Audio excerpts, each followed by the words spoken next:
بسم اللہ الرحمن الرحیم۔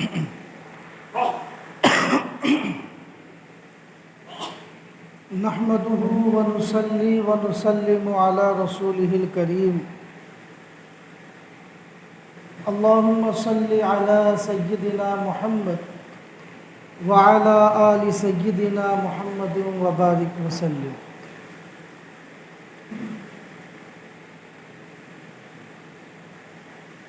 اللهم صل على سيدنا محمد وعلى آل سيدنا محمد وبارك وسلم۔ اللهم صل على سيدنا محمد وعلى آل سيدنا محمد وبارك وسلم۔ مٹی کی محبت میں ہم آشفتہ سروں نے، ہم دیوانوں نے، مٹی کی محبت میں ہم آشفتہ سروں نے وہ قرض اتارے ہیں کہ واجب بھی نہیں تھے۔ وطن عزیز کی محبت میں، ملک کی محبت میں ہم دیوانوں نے اتنی قربانیاں دی ہیں کہ واجب بھی نہیں تھی، لیکن وطن عزیز کی محبت میں ہم نے اپنی جانوں کا نذرانہ بھی پیش کیا، مال کا نذرانہ بھی پیش کیا، بڑی قربانیاں دی۔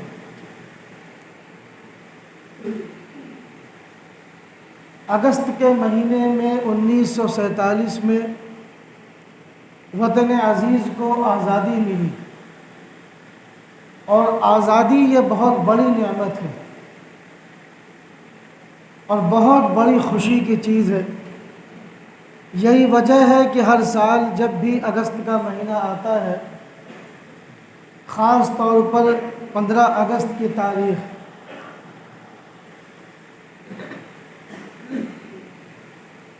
ہر مسلمان کے دل میں، بلکہ اس ملک کے ہر باشندے کے دل میں ایک عجیب طرح کی خوشی ہوتی ہے، آزادی کی خوشی، کہ آج کی تاریخ میں ہمارے ملک کو، وطن عزیز کو انگریزوں سے آزادی ملی۔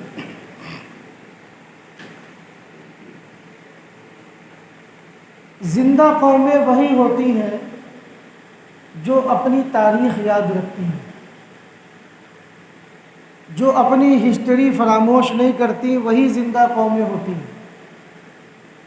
جب تاریخ ہم یاد کریں گے اور تاریخ کا مطالعہ کریں گے، اور ہمیں معلوم ہوگا کہ ہم نے یا ہمارے اکابر نے، ہمارے بڑوں نے گزشتہ سالوں میں کیا کیا،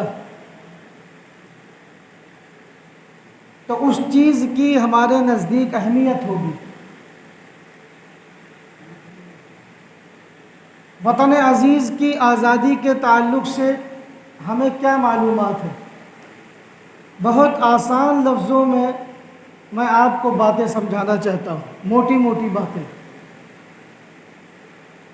ورنہ اس میں اتنی باتیں ہیں کہ کئی ہفتے کم پڑ سکتے ہیں۔ بہت آسان لفظوں میں موٹی موٹی باتیں میں آپ کو سمجھانے کی کوشش کرتا ہوں۔ ملک کی آزادی میں ہمارا کیا کردار ہے، مسلمانوں کا کیا کردار ہے؟ آج اسکولوں میں ہمیں جو ہسٹری پڑھائی جاتی ہے، جو تاریخ پڑھائی جاتی ہے، اس کو الٹا سیدھا کر دیا گیا۔ اصل جو تاریخ تھی اسے چھپا دیا گیا، مٹا دیا گیا، اور بس ہمیں یہ سمجھایا گیا کہ 1857 میں جنگ آزادی کی جنگ لڑی گئی، اور اس میں اتنے لوگ قربان ہوئے، شہید ہوئے، اور گنتی کے چند نام مسلمانوں کے لے لیے جاتے ہیں۔ 1857 میں جو آزادی کی جنگ لڑی گئی، یہ 1857 میں شروعات نہیں ہوئی، تاریخ کو مٹانے کی کوشش 100 سال پہلے، 1857 سے 100 سال پہلے 1754 میں سب سے پہلے مسلمانوں نے انگریزوں کے خلاف مقابلہ کیا، لیکن یہ 100 سال کی تاریخ چھپا دی گئی. ہمیں اسکولوں میں یہ باتیں بتائی نہیں جاتی، ہمارے بچوں کو بھی وہ باتیں بتائی نہیں جا رہی. جب ہم بچے تھے اور ہم نے اسکولوں میں پڑھا تو ہمیں بھی وہ باتیں بتائی نہیں گئی، اس لیے کہ 1857 سے پہلے 100 سال میں کئی بڑی جنگیں لڑی گئیں اور لاکھوں کی تعداد میں مسلمانوں کو شہید کیا گیا. یہ 100 سال میں جو بڑی بڑی جنگیں لڑی گئیں، 1857 سے پہلے 100 سال میں جو بڑی بڑی جنگیں لڑی گئیں، اس میں صرف مسلمانوں نے جنگ لڑی ہے. 1857 میں جو آزادی کی لڑائی لڑی گئی، اس میں مسلمانوں کے ساتھ برادران وطن نے بھی شرکت کی ہے 1857 میں. لیکن 1857 سے پہلے جو کافی جنگیں ہوئیں انگریزوں کے خلاف، اس میں کوئی شریک نہیں تھا مسلمانوں کے ساتھ. 1857 میں مسلمانوں کے ساتھ برادران وطن نے، ہمارے ساتھ اور بھی جو حضرات رہتے ہیں، انہوں نے شرکت کی. یہ ہسٹری بتاتی ہے، تاریخ بتاتی ہے. اور تاریخ کو لکھنے والے بھی غیر مسلم، ان کی کتابوں میں، جو پنڈت ہیں ان کی کتابوں میں، بھائی ہر قوم میں کچھ نہ کچھ تو اچھے ہوتے ہی ہیں. تو جو اچھے تھے انہوں نے اصل تاریخ لکھی کہ اصل قربانی، یہ پنڈتوں نے اپنی کتابوں میں لکھا کہ اصل قربانی مسلمانوں نے دی. اور 1857 سے پہلے جو بھی جنگیں لڑی گئیں انگریزوں کے خلاف، اس میں صرف مسلمان تھے. 1857 کی جو جنگ آزادی ہوئی ہے، اس میں مسلمانوں کے ساتھ برادران وطن نے شرکت کی ہے. اسی لیے تاریخ کو چھپایا جا رہا ہے، مٹانے کی کوشش کی جا رہی ہے، اور یہ بتایا جاتا ہے کہ 1857 میں آزادی کی جنگ شروع ہوئی. یہ غلط بتایا جا رہا ہے.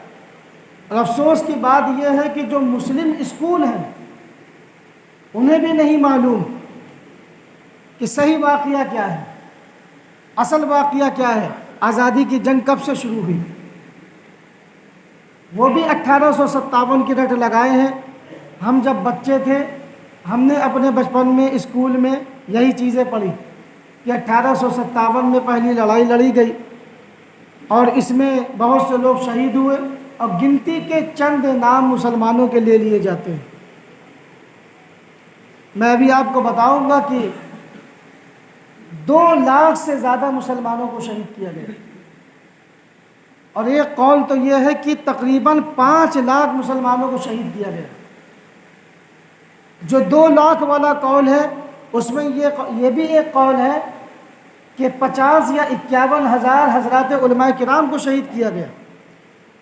اور جو قول تقریباً 5 لاکھ والا ہے اس میں بتایا گیا کہ تقریباً 95 ہزار علماء کرام کو شہید کیا گیا. تو ایک بات تو آپ یہ ذہن نشین کر لیں کہ بھائی ہم 2 نمبری شہری نہیں ہیں. اس ملک کو آزاد کرانے میں جتنا برادران وطن نے محنت کی ہے، قربانیاں دی ہے، اس سے کہیں زیادہ ہم مسلمانوں نے قربانیاں دی. آج ہمارے نوجوان احساس کمتری کا شکار ہوتے ہیں. انہیں معلوم نہیں کہ ملک کی آزادی کی خاطر ہم نے کیا قربانیاں دی ہیں، کیا جنگیں لڑی ہیں. تو جب اسکولوں میں بیانات ہوتے ہیں، تقریریں ہوتی ہیں، تو برادران وطن کے زیادہ نام آتے ہیں، ان کی قربانیوں کو زیادہ بیان کیا جاتا ہے، اور اپنے 2-4 نام بیان کر دیے جاتے ہیں. تو جو مسلم نوجوان ہیں وہ احساس کمتری کا شکار ہوتے ہیں کہ یار ہم نے تو بہت کم قربانی دی ہے، ہم نے کیا قربانی دی. واقعی ان کا زیادہ حق ہے، انہوں نے زیادہ قربانیاں دی، ہم یہ سوچتے ہیں. آپ خوب اچھی طرح سے سمجھ لیں کہ جب 1857 کی بات آتی ہے، اس سے 100 سال پہلے مسلمانوں نے انگریزوں کے خلاف جنگ شروع کر دی تھی. سب سے پہلے 1754 میں نواب سراج الدولہ کے نانا علی وردی خان نے یہ محسوس کیا 1754 1857 اور کہاں 1754 100 سال کی تاریخ مٹانے کی کوشش کہ مسلمانوں کی قربانیوں کو لوگ بھول جائیں۔ 1754 میں سب سے پہلے نواب سراج الدولہ کے نانا علی وردی خان نے اس بات کو محسوس کیا کہ یہ انگریز ہمارے ملک میں تجارت کی غرض سے نہیں آئے ہیں،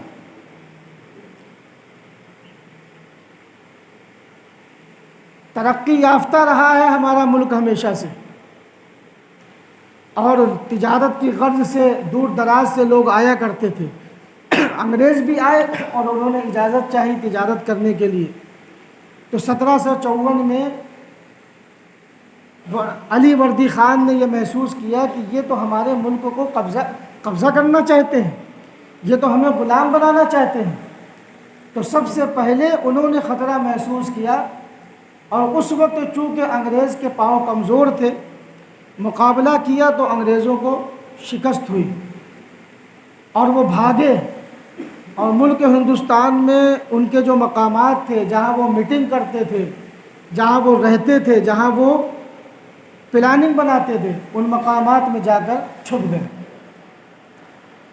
پھر اس کے بعد 1757 میں علی وردی خان انتقال کر گئے۔ 1757 میں علی وردی خان انتقال کر گئے، تو 1757 میں پلاسی کے میدان میں نواب سراج الدولہ نے انگریزوں سے مقابلہ کیا، پہلے 1754 میں، پھر اس کے بعد 1757 میں پلاسی کے میدان میں نواب سراج الدولہ نے انگریزوں سے مقابلہ کیا۔ لیکن کہتے ہیں نا کہ گھر کو آگ لگ گئی گھر کے چراغ سے، جتنا اپنا نقصان پہنچاتا ہے اتنا غیر نقصان نہیں پہنچا پاتا، کیونکہ اپنے کو نبض پتہ ہے کہ کون سی نبض دبانی ہے، تو وہ نبض دباتا ہے کہ جس کے دبانے سے زیادہ تکلیف ہو۔ تو جب 1757 میں نواب سراج الدولہ نے انگریزوں سے جنگ لڑی، تو اپنوں کی مکاری کی وجہ سے اور دھوکے بازی کی وجہ سے شکست ہوئی، اور مرشد آباد بنگال میں نواب سراج الدولہ کو شہید کر دیا گیا۔ لمبی تاریخ ہے، میں چھوٹا سا خاکہ مختصر طور پر آسان بنا کر اسے لایا ہوں، وہ آپ کو سمجھانا چاہتا ہوں۔ تو پہلی کوشش تو میری یہ ہے کہ میں یہ سمجھاؤں کہ 100 سالہ تاریخ کو مسخ کیا جا رہا ہے، مٹایا جا رہا ہے، کہ 1754 سے ہی مسلمانوں نے انگریزوں کے خلاف جنگ شروع کر دی تھی، اور 1757 میں مرشد آباد بنگال میں نواب سراج الدولہ کو شہید کر دیا گیا۔ پھر انگریز کلکتہ سے ہوتے ہوئے اڑیسہ، بہار اور آگے تک بڑھتے چلے گئے، اور زمینوں پر قبضہ کرتے رہے، جائیداد کو لوٹتے رہے۔ پھر میسور میں 4 بڑی جنگیں ہوئیں، تقریباً 1783 اور 84 کے قریب، اور چوتھی جو جنگ ہوئی تھی وہ 1799 میں ہوئی، جنہیں میسور کی جنگیں اس نام سے ان کو جانا جاتا ہے، مشہور ہے۔ اگر ہم تاریخ پڑھیں گے تو وہ چیز لکھ کر آئے گی، اور یوٹیوب وغیرہ میں بھی، گوگل میں بھی اگر سرچ کریں گے میسور کی جنگیں تو وہ سامنے لکھ کر آئیں گی۔ 1783 اور 84 کے قریب یہ جنگیں کس نے لڑی؟ فتح علی خان نے۔ یہ جنگیں کس نے لڑی؟ چونکہ مشکل مضمون ہے تو سمجھانے کی کوشش اس لیے بار بار پوچھا جا رہا ہے۔ یہ جو جنگیں لڑی ہیں میسور کی، یہ کس نے لڑی؟ فتح علی خان نے اپنے والد کے ساتھ مل کے لڑی ہے، حیدر علی خان کے ساتھ۔ فتح علی خان کون ہے میں ابھی بتاتا ہوں۔ فتح علی خان نے اپنے والد حیدر علی خان کے ساتھ مل کر یہ جنگ لڑی، تو 2 جنگ میں تو حیدر علی خان حیات رہے، انہی کے ہاتھ میں کمانڈ تھی۔ بعد کی 2 جنگوں میں چونکہ ان کا انتقال ہو گیا تو فتح علی خان نے بعد کی 2 جنگیں اپنی کمانڈ میں لڑی۔ یہ فتح علی خان کون ہے؟ شاید کہ ہم میں سے کوئی جانتا ہو۔ تاریخ یاد رکھنی بہت ضروری ہے، اگر ہم نے اپنی تاریخ کو فراموش کر دیا تو ہم مردہ ہو گئے، ہمیشہ ہم سر جھکا کر جئیں گے، پھر ہمیں پتہ ہی نہیں کہ ہم نے ملک کے لیے کیا کیا۔ یہ فتح علی خان وہ ہیں جن کو ٹیپو سلطان کے نام سے جانا جاتا ہے، اور جن کی تصویر ہمارے ذہنوں میں بسی ہے، جو ہم نے اسکول کی کتابوں میں دیکھا، اور باقاعدہ اس کا ایک ناٹک آتا تھا، پروگرام آتا تھا، جس میں ہم نے ٹیپو سلطان کو دیکھا کہ داڑھی نہیں ہے اور بس یوں ہی زندگی گزر رہی ہے، جبکہ صحیح بات یہ ہے کہ متبع شریعت تھے، نبی علیہ السلام کی سنت کے مطابق زندگی گزارنے والے تھے، باقاعدہ داڑھی تھی، تہجد گزار تھے، اور اپنے دور کے اپنے وقت کے ولی اللہ تھے، اللہ کے ولی تھے۔ یہ 4 جنگیں لڑی انہوں نے، اور 1799 میں چوتھی جنگ لڑی گئی، بڑی بھاری جنگ ہوئی، اور حضرت ٹیپو سلطان شہید رحمۃ اللہ علیہ آخری تک لڑتے رہے۔ لیکن وہی بات جو میں نے ابھی دہرائی کہ ہمیشہ مسلمانوں کو اگر شکست کا سامنا کرنا پڑا ہے تو کس وجہ سے؟ اپنوں کی مکاری اور غداری کی وجہ سے، کہ گھر کو آگ لگ گئی گھر کے چراغ سے، اپنوں نے دغا بازی کی، مکاری کی، دھوکے بازی کی، تو 1799 میں انگریزوں کے ساتھ بڑی بھاری جنگ ہوئی، اور آخر تک حضرت ٹیپو سلطان شہید رحمۃ اللہ علیہ لڑتے رہے، بالآخر شہید ہو گئے۔ اور آپ دیکھیں کہ اللہ نے کتنا رعب دیا تھا، کتنا جلال تھا کہ شہید ہو گئے، لیکن کسی بھی انگریز کی ہمت نہیں ہوئی کہ قریب جا کر دیکھیں کہ زندہ ہیں کہ رخصت ہو گئے۔ یہ وہی ٹیپو سلطان شہید رحمۃ اللہ علیہ ہیں کہ جن کا ایک جملہ مشہور ہے کہ شیر کی 1 دن کی زندگی گیدڑ کی 100 سالہ زندگی سے کہیں زیادہ بہتر ہے۔ یعنی گیدڑ کی طرح ڈر ڈر کے رہنا اور ٹکڑوں میں پلنا، گیدڑ کی طرح ڈر ڈر کے رہنا اور ٹکڑوں میں پلنا، اس سے کہیں زیادہ بہتر ہے کہ خودداری والی زندگی میں 1 دن کی جی لوں۔ جو ٹکڑوں میں پلتے ہیں اور چاپلوس ہوتے ہیں ان کو بڑی لمبی زندگی ملتی ہے، یعنی وہ بچے رہتے ہیں، دشمنوں سے ملے رہتے ہیں، تو دشمن ان کو کیوں قتل کرے؟ کیونکہ دشمن کو ان سے فائدہ ہو رہا ہے، وہ چاپلوسی کر رہے ہیں اور گھر کے راز بتا رہے ہیں، تو لمبی زندگی ہوتی ہے۔ لیکن کیسی ہوتی ہے آپ بتائیں؟ چاپلوسی والی، تلوے چاٹی والی، ٹکڑوں میں پلنے والی زندگی ہوتی ہے۔ اور شیر کی زندگی کیسے ہوتی ہے؟ وہ کسی کے ٹکڑوں میں نہیں پلتا۔ حضرت ٹیپو سلطان شہید رحمۃ اللہ علیہ کا جملہ کہ شیر کی 1 دن کی زندگی گیدڑ کی 100 سالہ زندگی سے کہیں زیادہ بہتر ہے۔ ان کے وقت کے لوگوں نے دغابازی کی، مکاری کی، موج کی، خوب پیسہ کمایا، مزے کی زندگی جی، لیکن ٹیپو سلطان شہید رحمۃ اللہ علیہ نے سودا نہیں کیا اپنے ایمان کے ساتھ اور اپنے ملک کے ساتھ سودا نہیں کیا، آخر تک لڑتے رہے اور شہید ہو گئے۔ اور وہ رعب و جلال اللہ رب العزت نے ان کو دیا تھا کہ 3 دن ان کی لاش میدان میں پڑی رہی، اور انگریز کے اندر ہمت نہیں تھی کہ وہ جا کر دیکھے کہ زندہ ہے کہ رخصت ہو گئے۔ جب 3 دن گزر گئے تو 3 دن گزرنے کے بعد انگریزوں نے سوچا کہ اب تو رخصت ہو گیا، اب تو مر ہی گیا ہوگا، تو چل کے دیکھنا چاہیے۔ جب قریب آیا اور دیکھا اور چھو کر دیکھا، اندازہ لگایا کہ ہاں جان باقی نہیں ہے۔ ڈر لگتا تھا کہیں ایسا نہ ہو کہ ابھی کوئی رمق باقی ہو اور اڑ جائے اور ہم کو موت کے گھاٹ اتار دے۔ 3 دن کے بعد جا کر دیکھا اور اندازہ لگایا کہ ہاں موت ہو گئی ہے، اب زندگی باقی نہیں رہی۔ تو اس وقت انگریز نے جو ان کا جنرل تھا، گورنر تھا، اس نے اپنے ملک کا جھنڈا ان کے سینے پر گاڑ کر یہ جملہ کہا کہ آج سے یہ ملک ہمارا ہے۔ وہ جانتے تھے کہ ہندوستان پر قبضہ کرنے میں سب سے بڑی جو رکاوٹ ہے وہ کون ہے؟ ٹیپو سلطان شہید رحمۃ اللہ علیہ۔ اور جب وہ شہید ہو گئے تو اس نے ان کے سینے پر جھنڈا گاڑ کر کہا کہ آج سے یہ ملک ہمارا ہے اور یہاں کے لوگ ہمارے غلام ہیں۔ جو قبضہ کرنے کے لیے سب سے بڑی جو رکاوٹ تھی، اس رکاوٹ کو ہم نے ختم کر دیا، آج سے یہ ملک ہمارا ہے۔ ان کی ہمت کھل گئی، حوصلے بڑھ گئے، پھر وہ آگے بڑھے۔ آگے بڑھتے بڑھتے دلی تک پہنچے اور دلی میں لوٹ کھسوٹ شروع کر دی، جائیداد پہ قبضہ، زمینوں پہ قبضہ، لوگوں کو غلام بنانا شروع کر دیا۔ پھر اس وقت 1806 عیسوی میں حضرت شاہ عبد العزیز محدث دہلوی رحمۃ اللہ علیہ،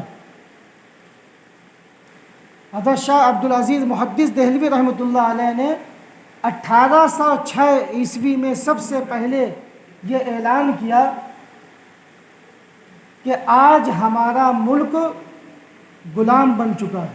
یہ اعلان کیا، یعنی پوری طرح سے انگریز کا تسلط ہو چکا تھا 1806 عیسوی میں، اور پوری طرح سے وہ قابض ہو چکے تھے۔ اور حضرت شاہ عبد العزیز محدث دہلوی رحمۃ اللہ علیہ نے 1806 عیسوی میں یہ اعلان کیا کہ ہمارا ملک غلام بن چکا ہے، ہم غلام بن چکے ہیں، ہمارے ملک پر انگریزوں کا تسلط ہو چکا ہے، قبضہ ہو چکا ہے، لہٰذا ہم میں سے ہر ایک پر لازم اور فرض ہے کہ وہ آزادی کی لڑائی لڑے، جنگ آزادی میں شریک ہو۔ حضرت شاہ عبد العزیز محدث دہلوی رحمۃ اللہ علیہ نے یہ اعلان کیا۔ اس وقت جو مسلمانوں ہی میں سے تھے یا ملک ہی میں سے تھے، اپنے ہی ملک کے تھے، جو غدار تھے، بے وفا تھے، دھوکے باز تھے، وہ پوری طرح سے حاوی تھے، اور جہاں بھی انگریزوں کے خلاف کوئی بات ہوتی فوراً ان کو پتہ چل جاتی۔ حضرت شاہ عبد العزیز محدث دہلوی رحمۃ اللہ علیہ نے جب یہ اعلان کیا اور فتویٰ دیا کہ ہر ایک پر آزادی کی لڑائی فرض ہو چکی ہے، جب یہ فتویٰ دیا تو انگریزوں کو یہ خبر لگ گئی اور بڑی تکلیفوں کا سامنا کرنا پڑا حضرت شاہ عبد العزیز محدث دہلوی رحمۃ اللہ علیہ کو۔ ان کے مدرسے کو مسمار کر دیا گیا، زمین کے اندر دبا دیا گیا، دفن کر دیا گیا، اور بہت زیادہ پریشانیوں کا سامنا کرنا پڑا۔ بہرحال 1806 عیسوی میں حضرت شاہ عبد العزیز محدث دہلوی رحمۃ اللہ علیہ نے جب یہ اعلان کیا کہ ہمارا ملک اب غلام بن چکا ہے، لہٰذا ہر ایک پر آزادی کی لڑائی فرض ہے، اللہ رب العزت نے ان کے اس جملے میں یہ تاثیر رکھی تھی اور یہ طاقت رکھی تھی کہ ان کی زبان سے یہ جملہ نکلا اور پورے ملک کے لوگ بیدار ہو گئے، پورے ملک کے لوگ بیدار ہو گئے، اور ان کا ماتھا تھنکا کہ یہ کیا ہوا کہ ہمارا ملک غلام بن گیا، ہم غلامی والی زندگی گزار رہے ہیں۔ تو دھیرے دھیرے کر کے لوگ جڑتے رہے۔ پھر 1857 میں، بیچ میں اور بھی بڑی تاریخیں ہیں، 1857 میں بہت بڑی جنگ لڑی گئی، جس میں ایک قول تو جیسے کہ میں نے ابھی بتایا کہ 2 لاکھ سے زیادہ مسلمانوں کو شہید کیا گیا، اور 50,000 یا 51,000 حضرات علماء کرام کو شہید کیا گیا، اور دوسرا قول کہ تقریباً 5 لاکھ مسلمانوں کو شہید کیا گیا اور 95,000 علماء کرام کو شہید کیا گیا۔ انگریز مسلمانوں کے خلاف، خاص طور پر علماء کرام کے خلاف کھڑے ہو گئے، اور ان کے ذہن میں یہ بات بیٹھ گئی کہ جب تک علماء موجود ہیں ہم اس ملک پر پوری طرح قابض نہیں ہو سکتے، اور اگر قابض ہو بھی گئے تو قابض رہ نہیں سکتے، کیونکہ یہ علماء کرام ہی ہیں جو وقتاً فوقتاً اپنی عوام کو بیدار کرتے رہتے ہیں۔ اور آج بھی دیکھ لیں کہ علماء کرام کے دشمن آپ کو زیادہ ملیں گے۔ انجینئر ہیں، ڈاکٹر ہیں، اور بڑی بڑی ڈگریاں جنہوں نے دنیاوی ڈگریاں حاصل کی ہیں، ان سے لوگ اتنا نہیں جلتے۔ وہ چاہے مہینوں میں لاکھوں کمائیں، ان کے خلاف کوئی زبان دراز نہیں کرتا۔ لیکن اگر کسی عالم دین نے بہترین گاڑی لے لی تو لوگ زبان کھولنے لگتے ہیں۔ خاص طور پر مسجد کے امام کو دیکھتے ہیں، اگر مسجد کے امام کی تنخواہ 20,000 یا 25,000 کر دی جائے، ویسے تو آپ پورے کانپور کو اٹھا کر دیکھ لیجئے، شاید کہ کسی کی تنخواہ 20-25,000 تک پہنچتی ہو۔ یعنی لوگ یہ سوچتے ہی نہیں کہ ان کو زیادہ بھی تنخواہ دی جائے۔ اور یہ بات میں اپنے لیے نہیں کہہ رہا، میرا تو تنخواہ کا کوئی معاملہ نہیں، اللہ کا شکر ہے، میں تو خود اپنا مدرسہ چلاتا ہوں، اللہ کا فضل ہے۔ آپ دیکھیں کہ بات جب اپنی اولاد کی آتی ہے تو کوئی اپنی اولاد کو مسجد کا مؤذن اور مسجد کا امام اور مولوی بنانے کے لیے تیار نہیں۔ کیوں؟ کمائے گا کیا، کھائے گا کیا؟ اور جب مولویوں کی دعوت ہوتی ہے تو کہتے ہیں کہ مولوی کھاتے بہت ہیں۔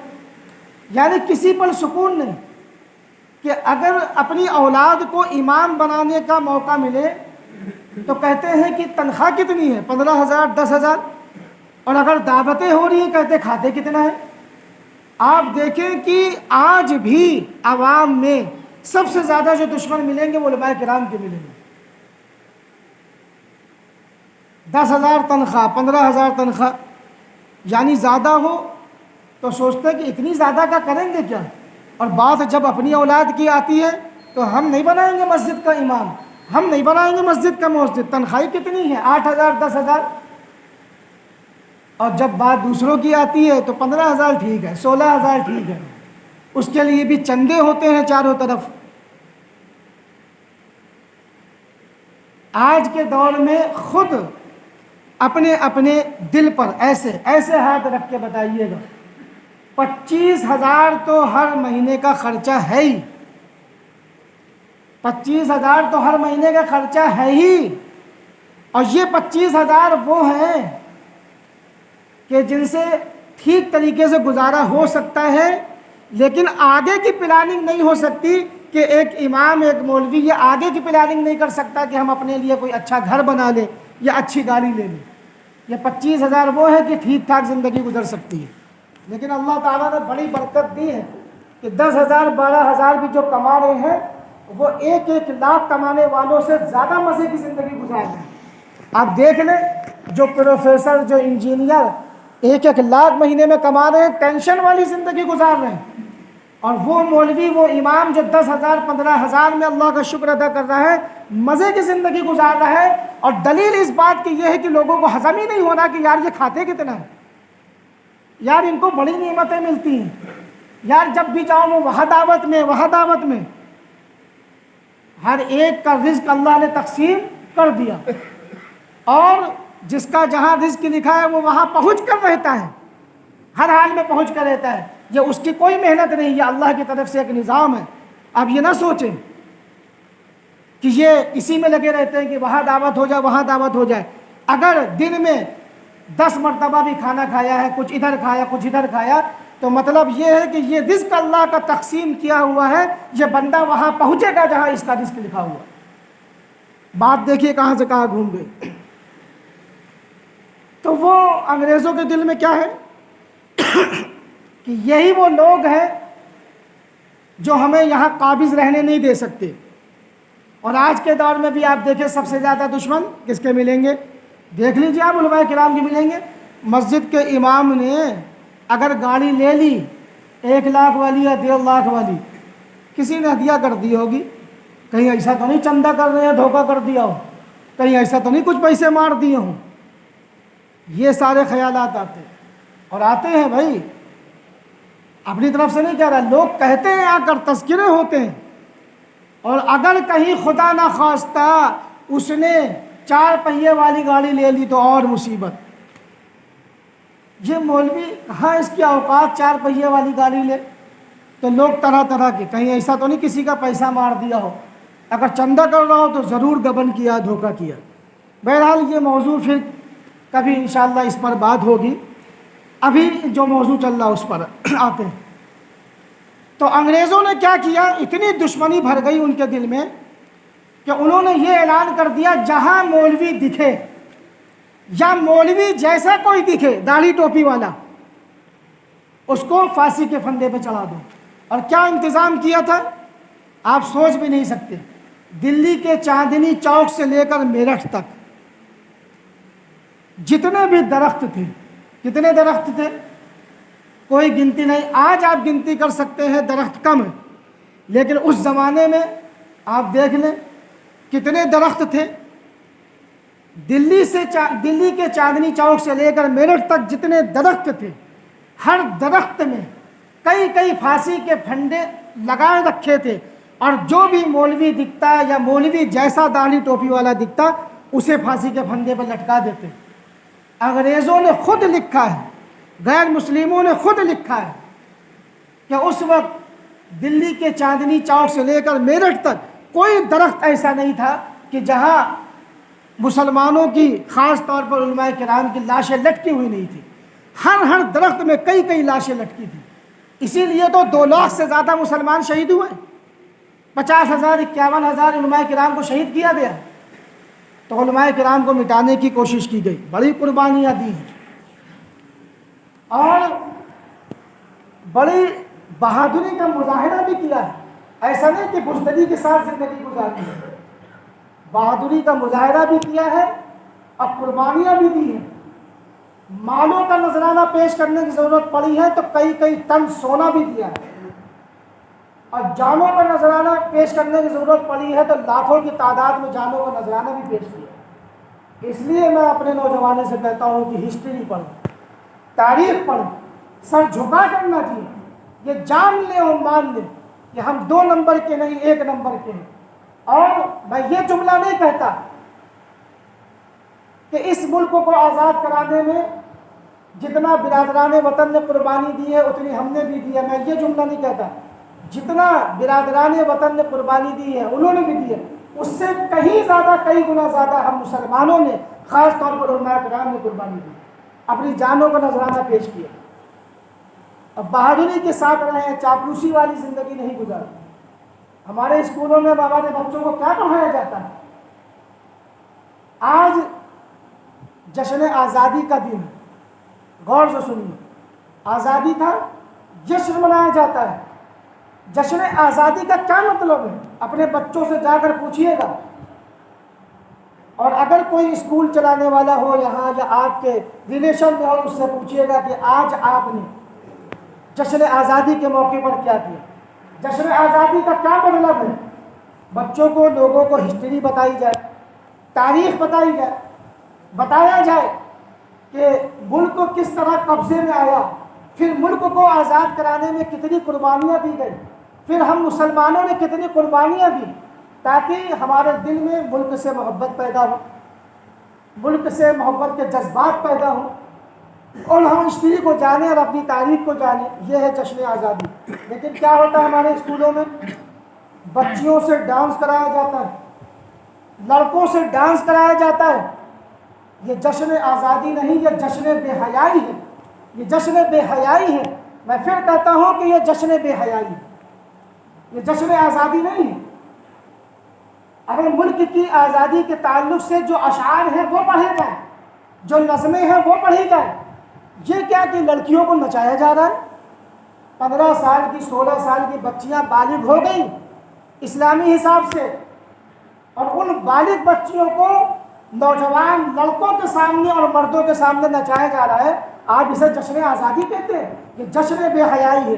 اپنے اپنے بچوں کا جائزہ لیں، ان کو جانیں، ان کو دیکھیں کہ وہ کیا کر رہے ہیں، ان کو تاریخ بتائیں، اور اپنے اپنے اسکولوں میں اور جو آپ کے ریلیشن میں جو مسلم اسکول ہیں ان سے کہیں کہ جشن آزادی کے موقع پر تاریخ بتائیں، ہسٹری بتائیں، جو صحیح تاریخ ہے وہ بتائیں، ملک کے تعلق سے ہم نے کیا قربانیاں دی وہ بیان کی جائے۔ لڑکیوں کو ڈانس نہ کرایا جائے، گانا نہ گایا جائے، لوگ گانے گاتے ہیں، ڈانس ہوتا ہے، پارٹیز ہوتی ہیں، جشن آزادی کے موقع پر جو چیز ہونی چاہیے وہ نہیں ہوتی۔ حضرت شیخ الہند رحمۃ اللہ علیہ، حضرت شیخ الہند رحمۃ اللہ علیہ، مولانا محمود حسن دیوبندی رحمۃ اللہ علیہ، وطن سے اتنی محبت تھی اور انگریز سے اتنی زیادہ دشمنی تھی کہ انگریز یہ کہا کرتے تھے کہ یہ انگریزوں سے اتنی نفرت کرتا ہے کہ اگر اس کو جلا دیا جائے تو اس کے راکھ کے ذرے ذرے سے انگریز دشمنی کی بو آئے گی۔ اور یہ انگریز دشمنی صرف اس لیے نہیں کہ وہ ملک پر قابض ہوئے تھے، آپ سمجھیں، وہ ملک پر قابض ہو کر ہماری تہذیب بدلنا چاہتے تھے، وہ انگریز ملک پر قابض ہو کر ہمارا ایمان چھیننا چاہتے تھے۔ اور جب بھی ایمان چھیننے والے لوگ آتے ہیں اور اسلام چھیننے والے لوگ آتے ہیں، میں فخر کے طور پر یہ بات کہتا ہوں اور اللہ کا شکر ادا کر کے یہ بات کہتا ہوں کہ جب بھی اسلام پر ڈاکہ ڈالنے والے لوگ آتے ہیں تو سب سے آگے لوگوں کے اسلام کی حفاظت کے لیے حضرات علماء کرام آگے بڑھتے ہیں اور اپنی جانوں کا بھی نذرانہ پیش کرتے ہیں اور مال کا بھی نذرانہ پیش کرتے ہیں۔ انگریز نے کہا کہ اگر ان کو جلا دیا جائے تو ان کی راکھ کے ذرے ذرے سے انگریز دشمنی کی بو آئے۔ حضرت حسین احمد مدنی رحمۃ اللہ علیہ، انہوں نے یہ فتویٰ دیا کہ انگریزوں سے جنگ لڑنا لازم ہے، فرض ہے، اور جو ان سے لڑتا ہوا مرے گا وہ شہید ہوگا، اللہ کے یہاں اسے بڑا مقام ملے گا۔ یہ کس وقت کہا انہوں نے؟ جب انگریز کا تسلط تھا، اور اگر کوئی یہ کہہ دیتا کہ انگریز سے جنگ لڑنی ہے تو انگریز ان کو سزا دیتے، ان کو ختم کر دیتے، صفحہ ہستی سے مٹا دیتے۔ اس وقت بہادری کے ساتھ، جسارت کے ساتھ حضرت مولانا حسین احمد مدنی رحمۃ اللہ علیہ نے یہ فتویٰ دیا کہ انگریز سے جنگ لڑنا ہر مسلمان پر لازم اور ضروری ہے، اور جو ان سے لڑتا ہوا مرے گا شہید ہوگا، اللہ کے یہاں بڑا مقام پائے گا۔ اور یہ بھی فتویٰ دیا، یہ بھی اعلان کیا اور فتویٰ دیا کہ انگریز کی فوج میں جو شامل ہوگا وہ حرام کاری میں مبتلا ہوگا، وہ حرام کرے گا، انگریز کی فوج میں شامل ہوگا حرام۔ انگریز جج نے پوچھا کہ آپ نے یہ فتویٰ دیا ہے، کیا آپ نے یہ فتویٰ دیا ہے کہ انگریز کی فوج میں شامل ہونا حرام ہے؟ مولانا حسین احمد مدنی رحمۃ اللہ علیہ نے آنکھ سے آنکھ ملا کر انگریز جج سے یہ کہا، دیا کیا ہوتا ہے، دیا کیا ہوتا ہے؟ میں ابھی پھر دے رہا ہوں کہ انگریز کی فوج میں شامل ہونا حرام ہے۔ حضرت مولانا محمد علی جوہر رحمۃ اللہ علیہ آگے بڑھے، کہنے لگے حضرت آپ اپنی بات کو، آپ اپنے فتوے کو واپس لے لیجئے، اس لیے کہ اگر آپ نے یہ فتویٰ باقی رکھا تو آپ کو یہ لوگ نقصان پہنچائیں گے، شہید کر دیں گے، اور ہمیں ابھی آپ کی ضرورت ہے، ہمیں ابھی آپ کی ضرورت ہے، آپ اپنا فتویٰ واپس لے لیجئے ورنہ یہ آپ کو شہید کر دیں گے، سزا دیں گے۔ مولانا حسین احمد مدنی رحمۃ اللہ علیہ نے کیا مجاہدانہ جواب دیا کہ اگر آج حسین احمد مدنی نے اپنا فتویٰ واپس لے لیا تو اس کا ایمان چلا جائے۔ اپنے اکابر نے، ہم مسلمانوں نے، ہمارے بڑے جو مسلمان گزر گئے، انہوں نے زندگی گزاری، مجاہدانہ زندگی گزاری، چاپلوسی والی زندگی نہیں گزاری، اور انگریز کی آنکھ میں آنکھ ملا کر بات کی ہے، ان کے ٹکڑوں میں نہیں پلے، اور جب مال کے نذرانے کی ضرورت پیش آئی تو ٹنوں سونا دیا، اور جب جان کے نذرانے کی ضرورت پیش آئی تو جان کے نذرانات بھی دیے۔ بڑی لمبی تاریخ ہے اور بڑی قربانیاں دی گئیں، لاکھوں کی تعداد میں لوگ شہید ہوئے اور کتنی مشقتیں برداشت کی، اور آج ہم نے کیا کیا؟ ارے بس ہم اتنا کر لیں کہ ہم اپنی تاریخ کو محفوظ کر لیں، کم سے کم ہمیں معلوم تو ہو کہ جنگ کب شروع ہوئی اور کس نے جنگ لڑی اور اس جنگ میں کس کا اہم کردار رہا، بس ہم اتنا تو جان لیں۔ اور ہم سے اتنی بھی توفیق نہیں ہوتی کہ ہم اپنی تاریخ کو یاد کر لیں۔ ہر ایک پر لازم اور ضروری ہے کہ وہ اپنے اکابر اور اپنے بڑوں کی تاریخ کو، ہسٹری کو محفوظ رکھے۔ اللہ تعالی ہم سب کو کہنے سننے سے زیادہ عمل کرنے کی توفیق عطا فرمائے۔ وآخر دعوانا الحمدللہ۔